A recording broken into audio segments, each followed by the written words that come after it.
All right, hey AP Chemistry. So I wanted to do a titration video so you could see how a simple titration is supposed to go and look. So I took 25 milliliters of, we'll call it an unknown concentration of acid, but I actually took 25 milliliters of 2 molar acid and put it in here.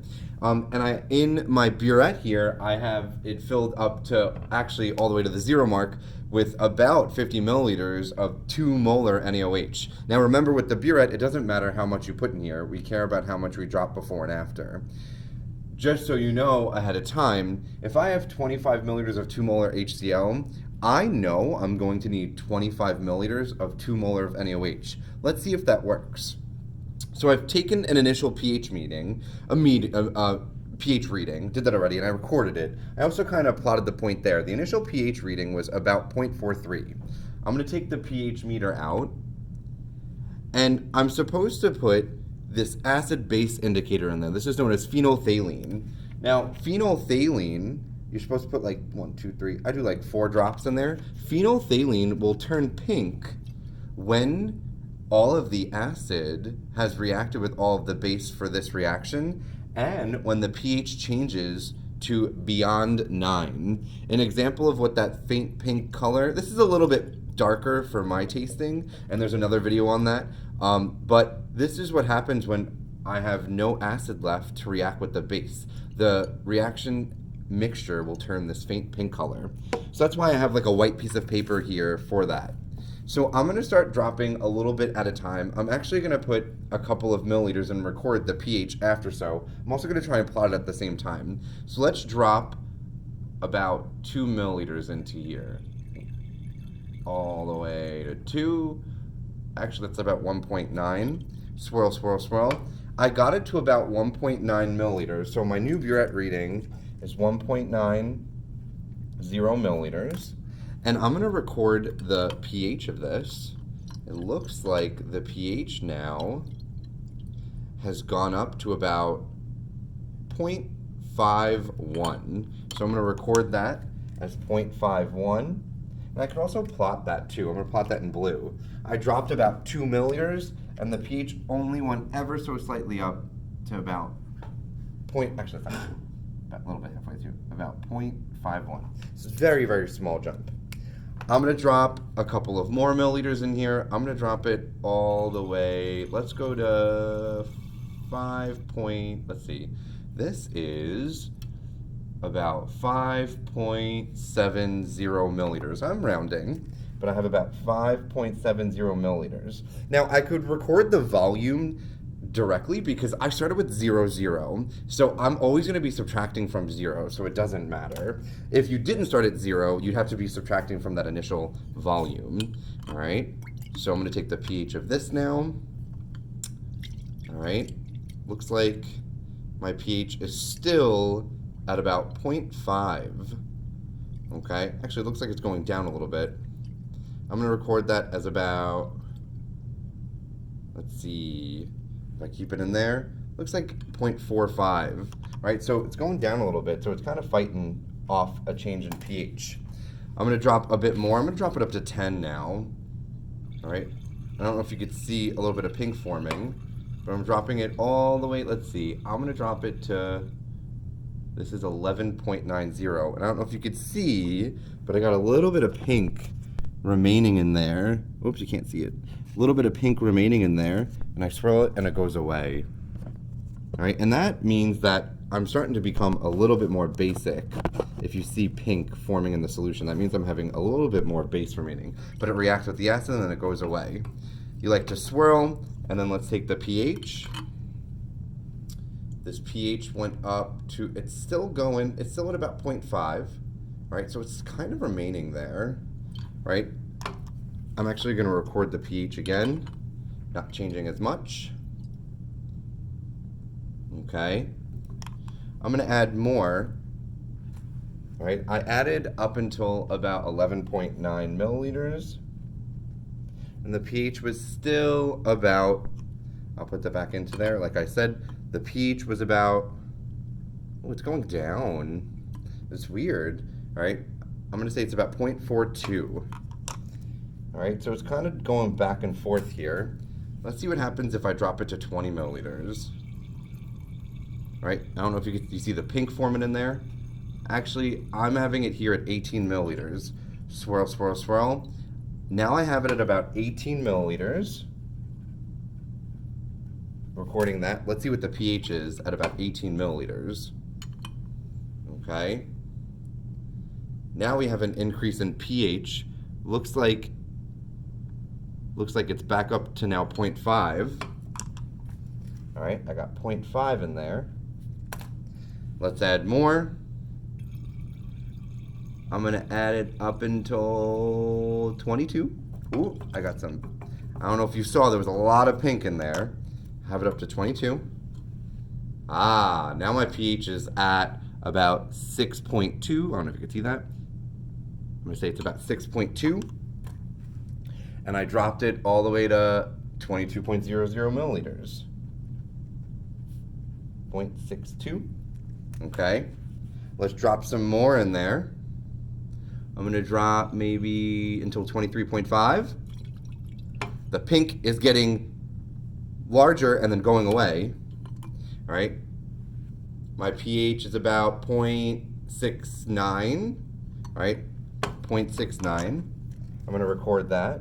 0.69, and that was for a volume of about 23.5.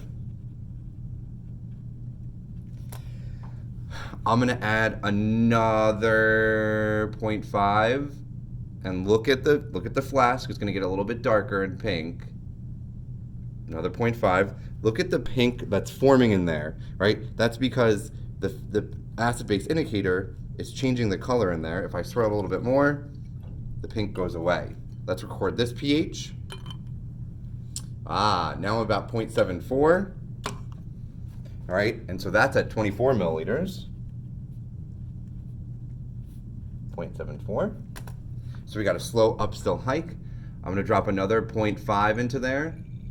Oh, pink is big in there. Swirl, swirl, swirl, goes away.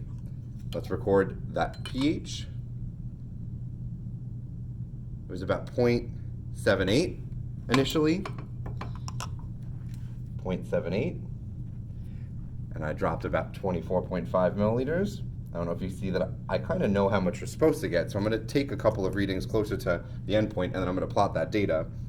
As I'm actually going to start plotting this data a little bit, but it's kind of flat in the beginning, right? So I have 1.90, and that was 0.51. And then I have 5.7, and that's about still 0.45. So like right here, still 0.45. And then about 12 is still kind of flat here. And then 18 is still at about 0.5. Okay, so right here. And then 22 starts going up a little bit to 0.6. 24, we're getting to 27. 24, we're going to 0.7 actually, a little bit more. 24.5, we're going to 0.78, still kind of up there, so it's a slow, flat climb, right? I'll make sure these points are more prominent so you can see them in the video. And this is something that you would eventually do in Google Sheets or Excel if you have access to it, so you can kind of see those points slowly. I'm gonna drop a couple more in here. Let's do up until 25. I'm gonna slowly drop it. I have a couple of drops going, and the best thing you could do is like slowly drop it and swirl. This is the best technique actually. I'm gonna have it right at the 25 mark. Swirl, swirl, swirl, swirl, swirl. And I have a pink that's kind of not going away, but I have it exactly at the 25 mark. And let's record this pH. Initially, I get a pH, ooh, it was about 1. It was about 1. So I finally reached a pH of 1. And so I could probably put that up here now. At 25, I'm at like a pH of 1. Okay. Let's add a little bit more. Let's add maybe another 0.5. I got 25.5. Look at that dark color. Oh, it's getting more prominent. I'm going to record that pH. Oh, it's going down to 0.9. So it's floating around. So 25.50. It's about 0.9. Let's add a little bit more. Let's go to 26. Got 26 in there. Let's record its pH. This is exactly what you'd be doing for a titration. I got 0.94. So I got 26 milliliters, 0.94. Let's go to 27. Oh, look at how dark that pink is. I don't know if I'm gonna be able to get rid of it. Oh, it went away. All right, so I went to 27. pH is about 1.07. We're getting up there. So I went to 27, 1.07. Keeping it going. Let's do 27.5. I'm gonna go here. Oh, dark pink color. I feel like in the next couple of drops I'm gonna get it. pH is about 1.17. Oh, now it's going up. So that was 27.5. Let's drop a little bit more.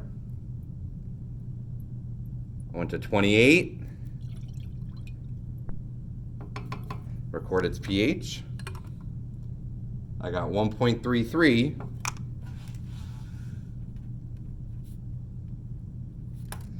Let's do a little bit more, 0.5. Let's go to 28.5.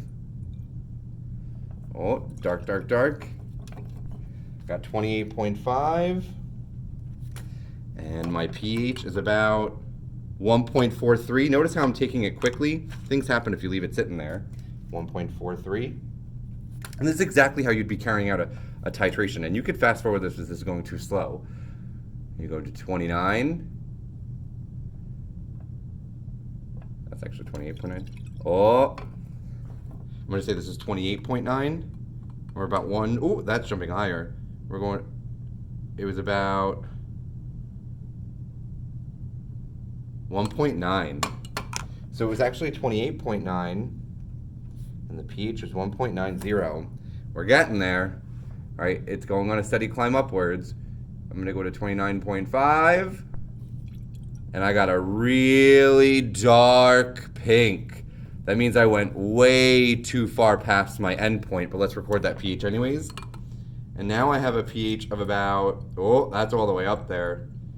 That is, ooh, 11.3.